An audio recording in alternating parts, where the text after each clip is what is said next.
말씀은 마태복음 9장 27에서 31절입니다. 제목은 우리도 맹인인가? Are we also blind? 네, 그렇게 되겠습니다. 자, 길지 않은 이 5절인데요. 제가 먼저 27절 읽고 한 절씩 교독하고 마지막 절은 함께 읽겠습니다. 예수께서 거기에서 떠나가실새 두 맹인이 따라오며 소리질러 이르되 다윗의 자손이여 우리를 불쌍히 여기소서 하더니 예수께서 집에 들어가심에 맹인들이 그에게 나오거늘 예수께서 이르시되 내가 능히 이 일을 할 줄을 믿느냐 대답하되 주여 그러하오이다 하니 이에 예수께서 그들의 눈을 만지시며 이르시되 너희 믿음대로 되라 하시니 그 눈들이 밝아진지라. 예수께서 엄히 경고하시되 삼가 아무에게도 알리지 말라 하셨으나 함께 읽겠습니다. 그들이 나가서 예수의 소문을 그 온 땅에 퍼뜨리니라. 아멘. 네, 오늘은 맹인의 치유에 관한 그런 말씀을 중심으로 나눠보겠는데요. 우리말로 맹인은 여러분 잘 아시다시피 영어로는 블라인드맨이죠. 근데 우리말에는 맹인이라고 하는 그 또 다른 용어들이 굉장히 많아요. 소경, 봉사, 장님, 시각장애인, 이런 말들이 있는데 이제 옛날부터 이렇게 어떤 한 단어가 쓰다가 그게 좀 맹인들이 듣기에 기분이 안 좋은 것 같으니까 자꾸 바꾼 것 같아요. 그죠? 장님도 좀 안 좋은 것 같고 그러니까 또 봉사 또 안 좋은 것 같으니까 소경 안 좋은 것 같으니까 맹인 이렇게 이제 나간 것 같은데 맹인도 또 별로 좋아하지 않는 것 같아요. 그래서 시각장애인 이렇게 또 바뀌고 있는데요.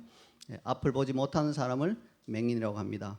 자, 그런데 이제 맹인은 이렇게 치료를 받으려면 한국에는 이제 완전히 맹인이 돼서 치료가 안 되는 사람은 어쩔 수 없지만 시각을 점점 잃어가는 사람이 있다면 안과에 가서 치료를 받아야 되겠죠. 근데 한국에 있는 안과병원 이름으로 가장 유명하고 또 흔한 게 뭘까요? 정답은요, 바로 실로암 안과입니다.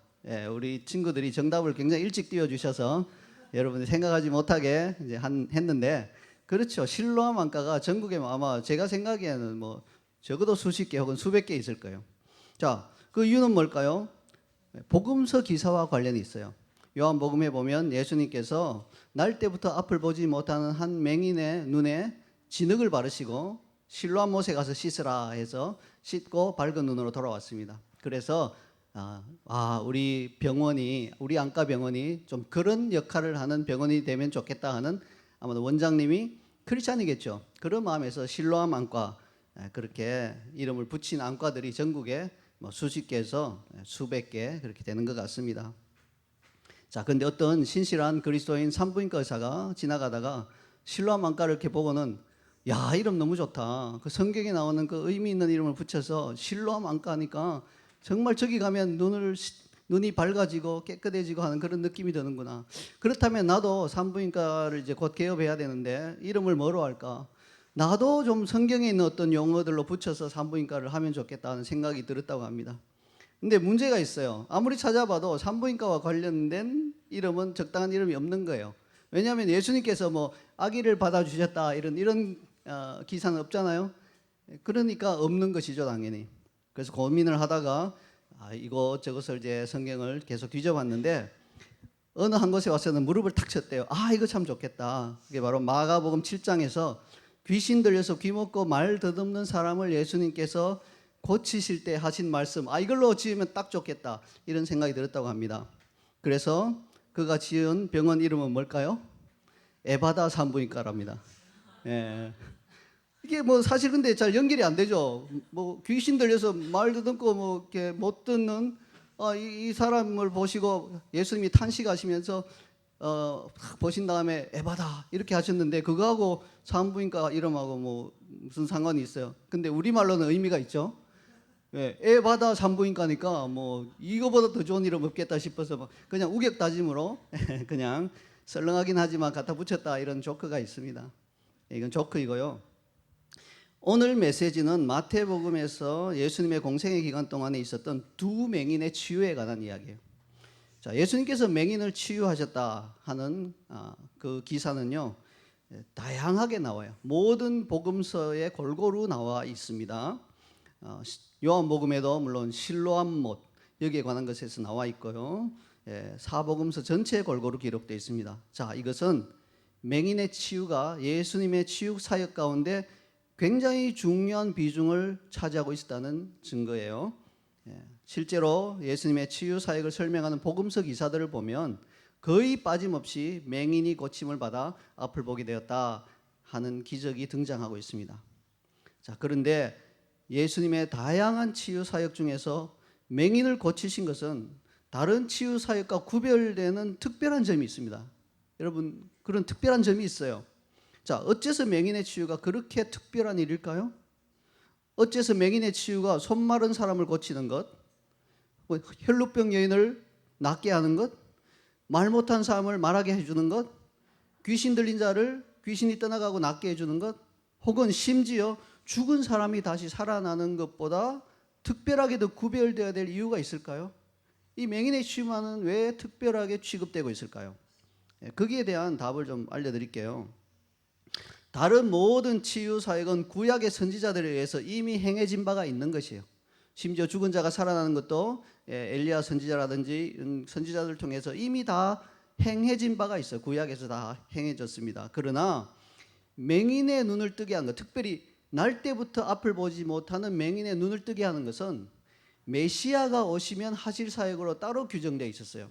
그러므로 예수님께서 맹인의 눈을 뜨게 하신 것은 구약의 어떤 선지자도 하지 못한, 한 번도 일어나지 않았던 사건이기 때문에 예수 그리스도께서 오시리라고 약속된 메시아라는 것을 굉장히 강력하게 증거하는 사건이 되겠습니다. 이러한 생각들은 모든 사람들, 그 당시 유대에 있는 모든 사람들 가운데 다 편만하게 가지고 있던 생각이었어요. 아, 메시아가 오시면 맹인이 눈을 뜨는 역사가 일어날 것이다. 이런 생각들을 다 가지고 있다는 거죠.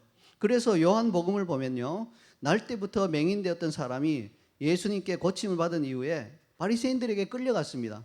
그리고 신문을 당할 때 이렇게 대답하는 것을 볼 수 있습니다. 요한복음 9장 32절과 33절을 함께 읽어보겠습니다. 창세 이후로 맹인으로 난 자의 눈을 뜨게 하였다함을 듣지 못하였으니 이 사람이 하나님께로부터 오지 아니하였으면 아무 일도 할 수 없으리이다. 네, 이 맹인이 정확하게 지적하였죠. 창세 이후로. 이 말은 뭐 좀 강조하는 말이죠. 예, 뭐 우리 말 표현으로 하자면 뭐 단군 시대 이후로 뭐 이런 개념이죠. 창세 이후로 날 때부터 맹인되었던 자의 눈을 뜨게 했단 말을 들어본 적이 없다. 구약에는 이런 역사가 일어난 적이 없다. 그러므로 이 사람은 하나님으로부터 온 자다. 다시 말해서 메시아라는 거죠. 이 고침받은 맹인이 예수 그리스도를 증거하고 있습니다. 만약에 날 때부터 맹인되었던 자신이 눈을 떴다는 이 사람의 말이 사실이라면 바리새인들로서는 예수님께서 메시아이신 것을 부인하기가 어려운 지경에 빠집니다. 그래서 그들은 그가 맹인으로 있다가 보게 된 것을 믿으려 하지 않았어요. 그래서 사실 믿으려 하지 않은 게 아니라 믿기 싫어한 거예요.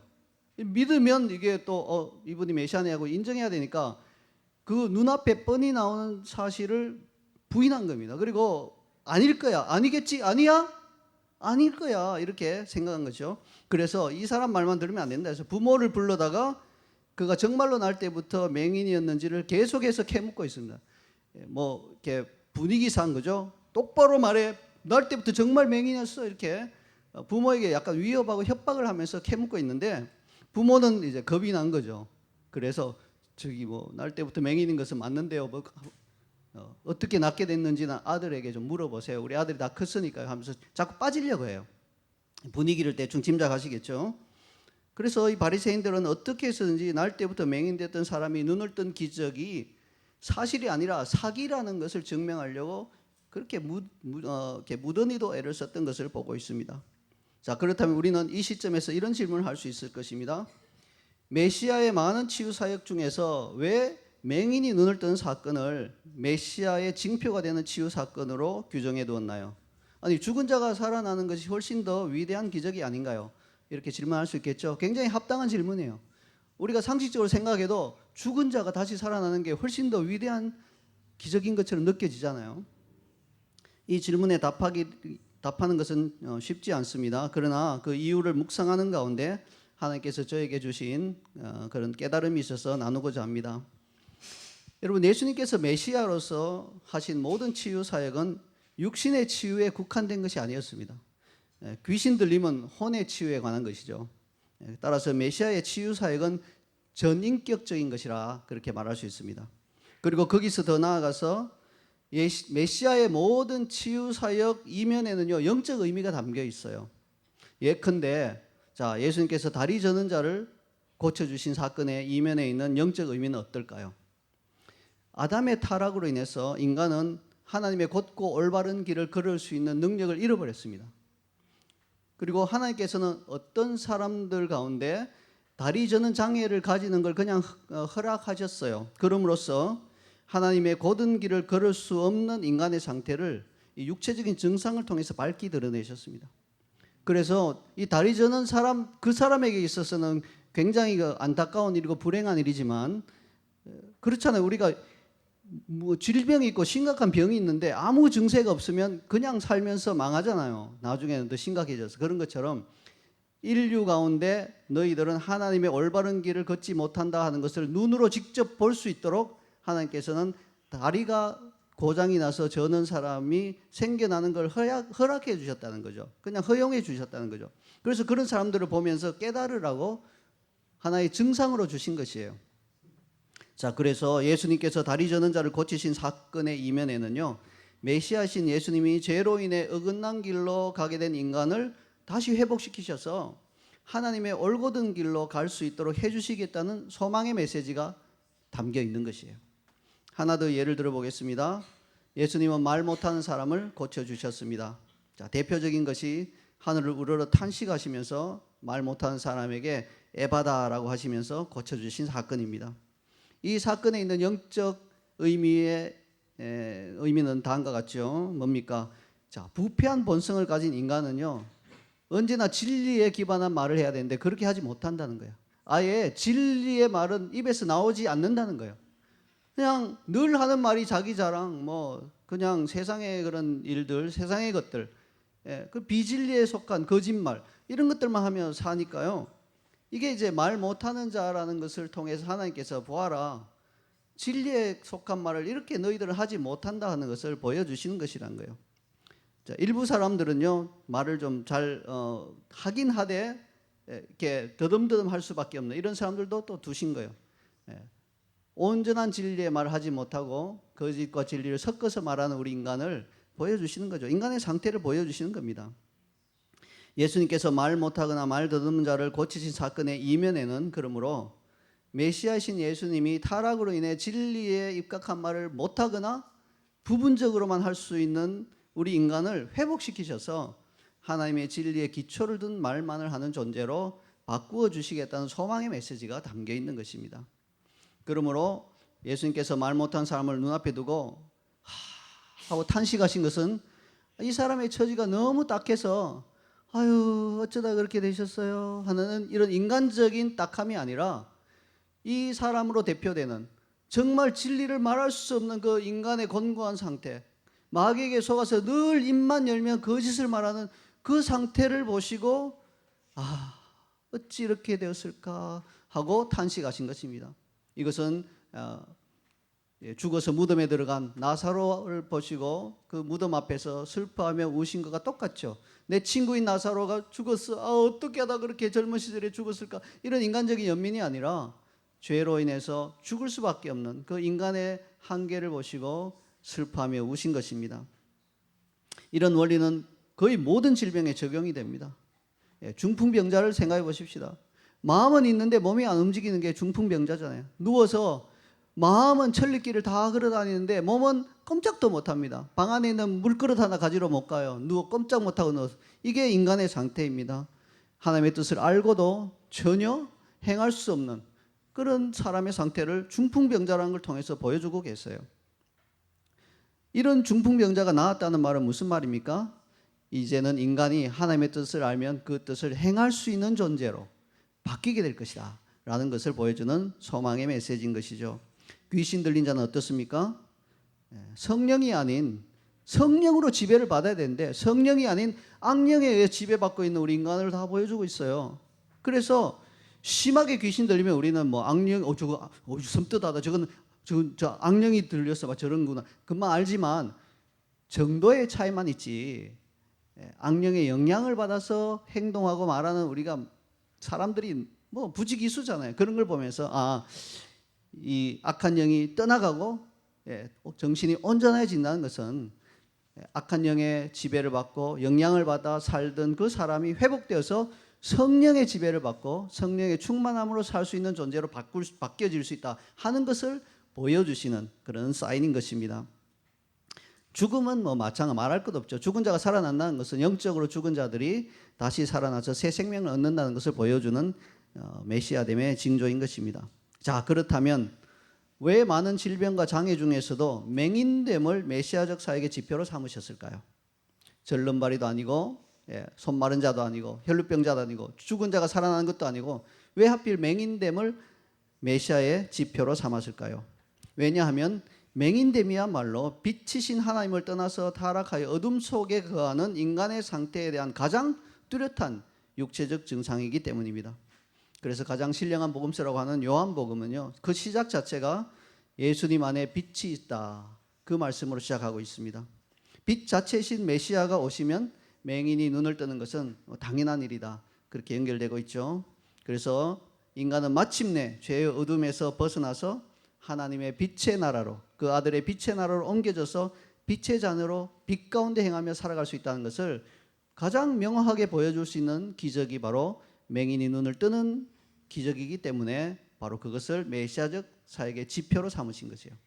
그리고 또한 날 때부터 맹인되었던 사람이 고침받는다는 것은 눈이 재창조되어야 가능하기 때문에 그 어려운, 정말 어쩌면 죽은 자가 살아나는 것보다 더 어려울 수 있어요. 그렇죠?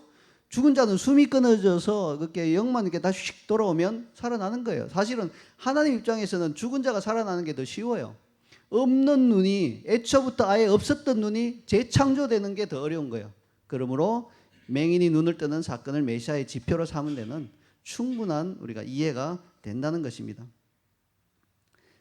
그렇기 때문에 구약의 선지자들은 모든 기적적인 치유 사역을 다 했는데도 불구하고 맹인이 눈을 뜨는 사역만은 하나님께서 그거는 나의 아들 예수 그리스도가 올 때 할 사역이니까 일단 하지 마, 이렇게 막으셨던 것 같아요. 제 생각으로는요.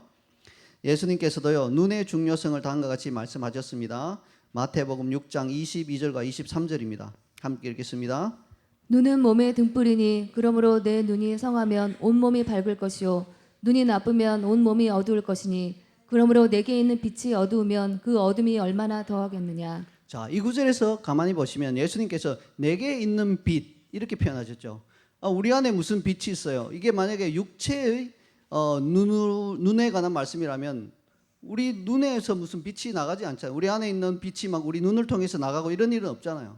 물론 뭐 어떤 사람은 엄청나게 화가 나면 눈에서 레이저 광선이 나간다고 하더라고요. 저는 본 적은 없어요. 그런 소문은 들었는데, 근데 여러분 아시다시피 이것은 공상과학 영화나 드라마 이런 데서 하는 거죠. 눈에서 빛이 나가는, 레이저 광선이 나가는 사람은 없잖아요. 그러므로 예수님께서 내게 있는 빛이라고 말씀하신 것은 영적인 빛, 하나님의 빛을 우리가 받아서 그 빛이 나가는 것을 의미하는 것이 분명합니다. 만약에 우리 안에 빛이 임하여서 우리가 영적인 맹인됨을 벗어나지 못한다면, 예수님의 말은 이런 의미예요. 우리에게 있는 어둠은요, 육신이 안 보여서 어두울 때 어둠보다 비교할 수 없는 짙은 영적인 어둠일 것이라는 의미의 말씀이에요. 육신이 안 보이는 것은 약간 불편하긴 많이 불편하죠. 그러나 생활을 할 수 있잖아요. 그러나 영적인 어둠이 우리에게 임해버리고 우리 안에 빛이 없다면 우리는요, 이 육신의 어둠과는 비교할 수 없는 하나님 앞에서 참담한 삶을 살 수밖에 없는 것을 말씀하신 것이죠. 여기까지 설명드리면 우리 안에서요, 정말 솔직하다면 이런 탄식이 섞인 질문이 터져나와야 마땅합니다. 우리도 맹인인가? 여러분 한번 질문해 보십시다. 함께 한 목소리로. 자, 시작. 우리도 맹인인가? 네, 근데 우리라고 하니까 은근슬쩍 묻혀가는 것 같으니까, 자, 나도. 자, 다시 시작. 나도 맹인인가? 여러분 놀라면서 그럼 나도 영적으로 맹인이란 말인가? 질문하셔야 돼요. 그 질문이 없이 그냥 나는 다 보고 잘 보고 살아, 이렇게 해서는 안 된다는 것입니다. 이 질문은요, 사실 요한복음에서 바리새인들이 예수님께 한 질문이기도 합니다. 그리고 이 질문에 대한 예수님의 대답이 바로 우리의 질문에 대한 예수님의 대답이기도 합니다. 요한복음 9장 41절에 나오는 예수님의 대답을 함께 읽겠습니다. 예수께서 이르시되 너희가 맹인이 되었더라면 죄가 없으려니와 본다고 하니 너희 죄가 그대로 있느니라. 네, 자기가 맹인인 것을 깨닫고 주님께 나왔다면 참 죄를 용서받을 수 있는데 본다고 영적 맹인임에도 불구하고 본다고 뿌득뿌득 우기니 예수님께 나올 일도 없고 그러면 그 죄가 그대로 있을 것이다 말씀하셨어요. 그게 오늘날 우리에게 그대로 적용이 됩니다. 우리는 영적 맹인 아닌데 나를 왜 바리새인과 자꾸 비교하세요? 여러분 성경에 나오는 바리새인과 비교하면 무조건 화부터 내는 분들이 있어요. 근데 여러분 바리새인들이 그때만 살았고 지금은 없을까요? 아니에요. 우리가 바리새인처럼 생각하고 바리새인처럼 행동하면 우리가 바로 영적인 바리새인들이에요. 우리도 죄인인가? 우리도 맹인인가? 이렇게 질문하셔야 되는데 우리는 절대 맹인이 아니야. 우리는 영적으로 다 밝게 환하게 보고 있어. 예수님 믿었으니까 우리는 환하게 보고 살고 있어. 이렇게 주장한다면 그게 문제이고요. 우리 죄가 그대로 있을 수 있다. 그렇게 말씀하시는 겁니다. 여러분, 우리가 정말로 바리새인들과 달리 영적으로 앞을 환하게 보고 있나요? 모든 일에서 하나님의 뜻을 잘 분별할 수 있는 그런 영적인 시각이 있나요? 만약 우리가 그렇게 주장한다면 그 주장한 대로 우리의 모든 삶에서 모든 영역에서 우리는 영적으로 앞을 잘 보는 자처럼 살아야 마땅할 것입니다. 그렇게 살지 않고 잘 볼 수 있다고 주장한 것은 공허한 말이죠. 생각해 보세요. 맹인이 나 앞 잘 봐요. 나 앞 잘 봐요 하면서 행동하는 걸 보면 완전히 맹인이라면 그의 말은 의미가 없는 거예요. 그는 맹인인 것입니다. 마찬가지로 영적인 맹인이 나는 하나님의 뜻을 잘 분별하고 잘 살 수 있어요. 난 앞을 봐요. 말을 하면서도 삶을 보면 완전히 영적 맹인처럼 살면 그의 말과 주장은 공허한 것이에요. 그는 영적인 맹인인 것입니다. 하나님의 뜻을 도무지 분별하지 못하는 맹인입니다. 여러분 솔직히 우리 자신을 한번 보십시다. 우리가 삶에서 우리 뜻대로 하다가 그르친 일이 얼마나 많습니까? 내 주장, 내 생각대로 하다가 망쳐버리는 일들이 너무 많아요. 그러므로 우리가 본다고 한다면 우리 죄가 그대로 있을 것이라고 예수님이 경고하셨습니다. 예수님의 말씀 우리가 영적으로 볼 수 있다고 우긴다면 우리 죄로 인한 증상은 그대로 있을 것이며 우리는 영적인 맹인됨에서 결코 치유받지 못할 것이라고 경고하시는 것입니다. 참으로 무서운 말씀이 아니겠습니까? 그러면 우리는 어떻게 해야 되나요? 어떻게 해야 이런 영적 맹인됨에서 벗어날 수 있을까요? 오늘 본문에서 치유를 경험한 두 맹인처럼 행동하면 돼요. 어렵지 않습니다. 그들의 치유와 관련된 진리들을 배워보도록 하겠습니다. 자, 먼저 맹인의 치유와 관련된 진리 첫 번째입니다. 함께 읽겠습니다. 치유받고자 하는 갈망이 있어야 한다. 네, 27절과 28절 상반절을 함께 읽겠습니다. 예수께서 거기에서 떠나가실새 두 맹인이 따라오며 소리질러 이르되 다윗의 자손이여 우리를 불쌍히 여기소서 하더니 예수께서 집에 들어가심에 맹인들이 그에게 나아오거늘. 자, 여러분 맹인이 저렇게 이렇게 떠나가는 사람을 따라가는 일이 쉬운 일일까요? 쉽지 않은 일일까요? 뭐 달려서 도망가는 것도 아니고 그냥 예수님의 걸음걸이가 별로 빠르지 않을 거 아니에요. 그래서 그냥 이렇게 자기 갈 길로 가는 사람을 후다닥 쫓아가서 따라잡는 일이 우리는요 쉬운 일이라고 생각하는데 맹인들에게는 전혀 그렇지 않습니다. 뭐 물어가면서 따라가야 되니까 어려운 일이에요. 장애가 없는 사람들은 장애가 있는 분들의 형편을 잘 모르는 경우가 많습니다. 여러분 운동화 끈을 묶는 게 쉬운 일일까요? 어려운 일일까요? 한 6, 7살만 되면 쉬운 일이 되겠죠. 보니까 한 3살, 4살까지는 어려운 일이더라고요. 제가 아이를 키워보니까 한 3살, 4살 때 막 내가 묶을게요 하면 바빠 죽겠는데 한 10분씩 걸려요. 막 이게 막 풀고 묶고 막. 근데 한 7살쯤 되면 촥 묶고는 한 10초 만에 딱 묶고는 갑시다 이렇게 되는 거예요. 근데 만약에 한 손에 장애가 있어서 한 손만으로 운동화 끈을 묶어보세요 하면 1시간 동안 걸려도 묶을까 말까 못 묶을 것 같아요. 제가 봤을 때는. 왜냐하면 두 손이 필요하거든요. 이처럼 우리는 장애인들의 그러한 애로사항과 어려움을 잘 모릅니다. 그러니까 눈이 안 보이는 맹인들이 이렇게 가는 분을 쫓아가서 잡는다는 것이 결코 쉬운 일이 아닙니다. 그래서 이 맹인들은요 할 수 있는 최선을 다해서 하려고 했어요. 뭡니까? 소리를 지르는 거예요. 소리 지르면 가시던 분이 뭐지? 하고 돌아보시고 올 수 있을 가능성이 있으니까 다윗의 자손 예수야 하고 막 소리를 지른 겁니다. 여러분 근데도요 예수님께서는 그냥 무시하고 집으로 쑥 가버리셨어요. 예수님이 그들이 소리 지르는 그 고함 소리를 못 들으신 것일까요? 뭐 그럴 수도 있겠죠. 굉장히 시끄러우면 소리 질러도 안 들릴 수가 있는데, 그러나 여러분 수십 명이 막 왁자지껄 시끄러워도 두 사람이 큰 목소리로 소리 지르면 들리게 돼 있어요. 특별히 자신을 부르는데 다윗의 자손 예수 이렇게 부르면, 다윗의 자손이라는 것은 메시아잖아요. 그러니까 귀에 들리게 돼 있는데도 집에 들어가 버리셨어요. 그럼 예수님은 이 사람들을 무시한 것일까요? 예. 많은 사람들이 이 지점까지 와서는 돌아서요. 그리고는 예수님께 뭐라고 말해요? 그분 참 매정하더라. 그분 참 너무 인정이 없더라. 내가 그렇게 고함 지르면서 목이 터져라. 내 장애도 아시고. 쫓아가는데 얼마 안 떨어졌는데 분명히 들었는데 그 집으로 쑥 들어가 버리시네. 어느 집인지 내가 찾지 못해서 결국 못 만났어. 그분 참 매정한 분이야. 이렇게 자기 생각에 사로잡힐 위험이 있습니다. 갈망이 없어서 그래요. 갈망이 있는 분들은 거기서 안 그치거든요. 만나 주실 때까지 가는 거예요. 막 물었을 거예요. 방금 저기 예수란 분이 어느 집으로 갔는데 어느 집입니까? 나를 그 집 앞 문까지 좀 인도해 주세요. 이렇게 해서 그 집 문을 앞까지 인도함을 받아서 들어갔을 거예요. 그래서 집에 앉아 계시는 예수님께 나온 거예요. 여러분, 이 두 맹인들이 오늘 우리에게 이렇게 물을 거예요. 영적 맹인이 된 여러분도 정말로 고침받고 싶은 갈망이 있습니까? 우리처럼 예수님이 무시하는 것 같고 집에 들어가는 것 같아도 그 집 안에까지 쫓아 들어가서 주님 앞으로 나아갈 수 있는 그런 영적 갈망이 있습니까? 이 두 맹인이 우리에게 질문을 할 것입니다.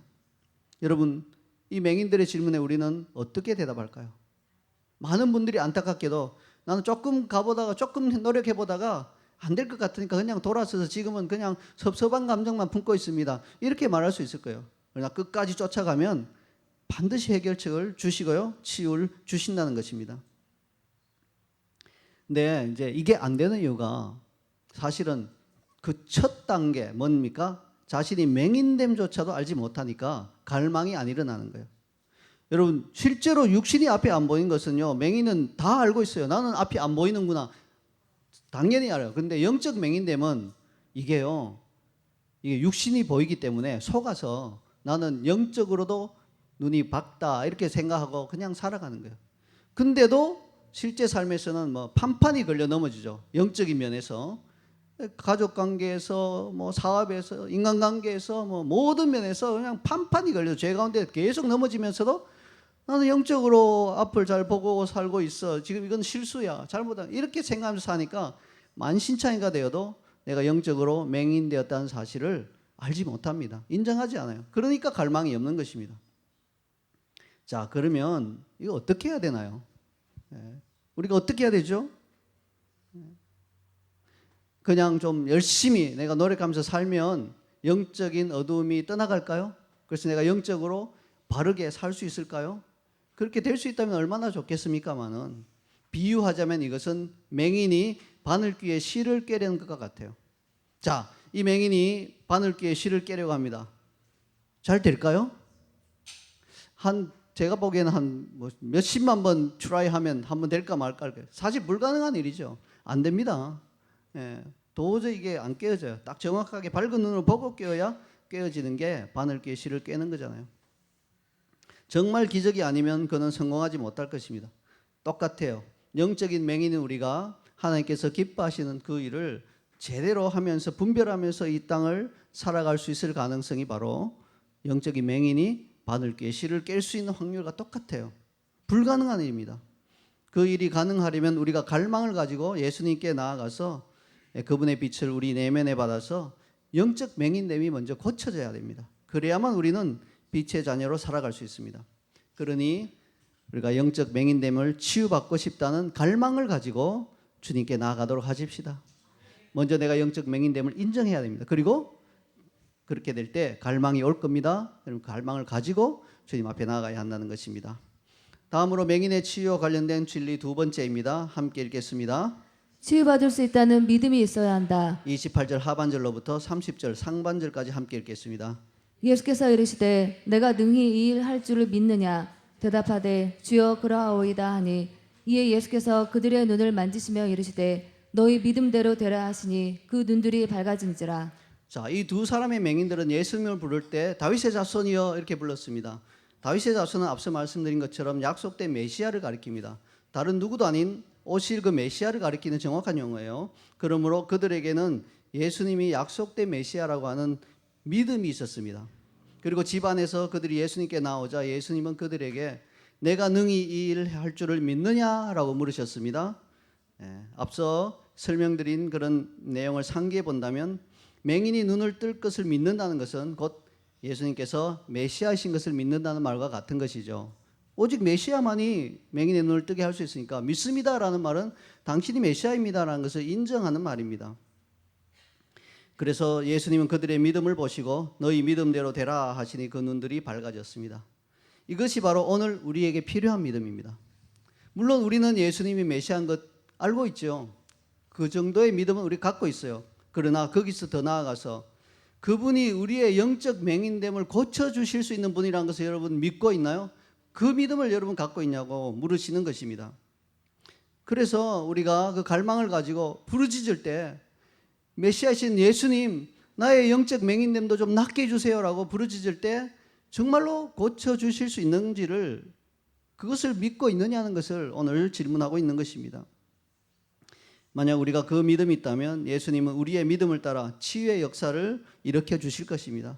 맹인되었던 우리의 영적 눈들이 밝아질 것입니다. 성령께서 우리에게 그와 같은 믿음을 주시기를 간구합니다. 이제 마지막으로 맹인의 치유와 관련된 진리 세 번째입니다. 함께 읽겠습니다. 치유받은 후 사명을 감당해야 한다. 31절을 함께 읽겠습니다. 그들이 나가서 예수의 소문을 그 온 땅에 퍼뜨리니라. 자, 치유받은 맹인들이 한 행동을 우리가 어떻게 평가해야 될지 아리송합니다. 왜냐하면 맹인들을 고쳐주신 후에 예수님은 삼가 아무에게도 알리지 말라고 엄히 경고하셨기 때문이에요. 근데 그들이 막 나가서 예수에 관한 이 소문을 그 온 땅에 퍼뜨렸습니다. 이들의 행동을 우리가 어떻게 평가해야 될까요? 예수님의 경고를 무시하고 그냥 막 퍼뜨린 거예요. 뭐 당연히 잘못한 거죠. 아니 하지 말라면 안 해야 되는데, 근데 그들이 잘했다고 칭찬할 수는 없지만 성경에 이렇게 논조를 자세히 보면 그들이 잘못했다고 야단치고 있지도 않아요. 그들은 이 경고를 무시하고 막 퍼뜨렸더라. 이러면 안 되는데 이런 부정적인 뉘앙스가 전혀 없어요. 그래서 성경은 가만히 보니까요, 그들이 예수님의 엄한 경고에도 어쩔 수 없이 그렇게 막 할 수밖에 없었던 것을 이해하고 넘어가 주는 분위기예요. 예수님이 그들에게 이렇게 경고하신, 알리지 말라 하신 이유는 뭐 참고적으로 알아두셔야 되는데, 아직까지 공생의 초기니까 예수님께서 메시아신 것이 너무 일찍 드러나면 원수가 공격하기 쉬우니까 그걸 좀 늦게 밝혀지게 하기 위해서 알리지 말라 하신 거예요. 그 자체가 비밀인 것은 아니에요. 그런데 이제 이들이 그냥 막 알려버렸기 때문에 사실 예수님이 조금 더 공경에 처하시긴 했어요. 자, 일반적인 상식으로 보자면 우리가 누군가에게 큰 도움을 받으면, 큰 은혜를 받으면 그 사람이 요구하는 것은 웬만해서는 꼭 들어주려고 하죠. 그 은혜가 너무나 커서 그 사람의 요청을 무시할 수가 없는 것입니다. 그러니까 예수님께서 눈을 뜨게 해주시고, 놀라운 은혜죠. 그리고 엄히 경고하시면서 어떤 요청을 하실 때 당연히 그 말씀을 들어드려야 되는데, 그럼에도 불구하고 이 맹인들은 자신을 치유해 주신 예수님에 관해서 막 사람들에게 알리지 않고는 견딜 수 없었던 것 같아요. 특별히 고침받기 이전에 자신과 같은 맹인들을 볼 때 막 속에서 불이 나는 것 같겠죠. 아니 이들도 그 빛이신 그 메시아 다윗이 그분께 가기만 하면 우리처럼 눈을 뜰 수 있는데, 아이고 그 말하지 말라 하셨는데 미치겠다 이렇게 생각하면서, 아이고 에라 모르겠다, 나는 뭐 죽을 때 죽더라도 막 엄히 책망받더라도 여보게 이렇게 해서 알려준 겁니다. 막 속에서 불이 일어났던 거예요. 말하지 않고는 견딜 수 없던 그런 사명감이 불타올랐던 거예요. 이처럼 우리 역시 만약에 우리가 진짜로 정말로 영적 맹인됨에서 고침받았다면요, 그 사실을 많은 사람들에게, 특별히 영적으로 맹인되어서 삶이 엉망인 그 사람들에게 말해주지 않고는 견딜 수 없는 그러한 우리 안에서 열정과 불이 솟아나야 당연한 것입니다. 근데요, 우리는 엄한 경고를 안 받았어요. 그 경고는 그때로 끝났어요. 예수님의 십자가 대속사역이 이미 끝났기 때문에 오히려 알리라고 우리에게 막 엄히 말씀하실 거예요. 너가 영적으로 치유받았으면 이미 십자가 대속 사역은 끝났으니까 가서 널리 좀 알려라. 너처럼 고통받는 사람들에게 알리라. 그렇게 오히려 경고하셨을 것입니다. 그런데도 우리는 왜 영적 맹인됨을 고쳐주실 수 있는 예수님에 관해 사람들에게 알리지 않을까요? 우리가 고침받은 경험이 없거나 약하기 때문이에요. 진짜로 우리가 고침받았고 그 사실을 분명히 안다면 말하지 않고는 견딜 수 없는 불이 있을 텐데 그 경험이 없으니까, 미약하니까 안 알리는 거예요. 그래서 의심이 그냥 있는 거예요. 저 어떻게 하나, 불쌍하나, 인간적인 연민만 있고 주님께 가면 나을 수 있습니다라는 말을 못하는 것입니다. 여러분 안에 그 답답함이 있나요?